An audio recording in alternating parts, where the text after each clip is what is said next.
రాఖీ పండుగ వచ్చేసింది కదా, రేపే మా రాఖీ పండుగ. మీరు కూడా ఈ వీడియోని చూడండి. మేము షిన్చాన్సి మూడు రాఖీలు తీసుకున్నాం.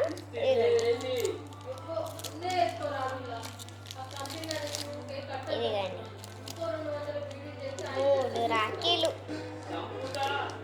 3 1 2 3 రాఖీస్. ఇవి తెలుసా, రేపు రాఖీ పండుగ వచ్చేసింది కాబట్టి మా ఆటోలందరికీ వచ్చి ఈ 3 రాఖీలతోనే అందరికీ 5 రాఖీలు చేసిస్తా. చూడండి, ఇక్కడ గుడి దగ్గర అమ్ముతుండ్రు. మా గుడి దగ్గర ఇక్కడ మీరు చూడండి, సరేనా?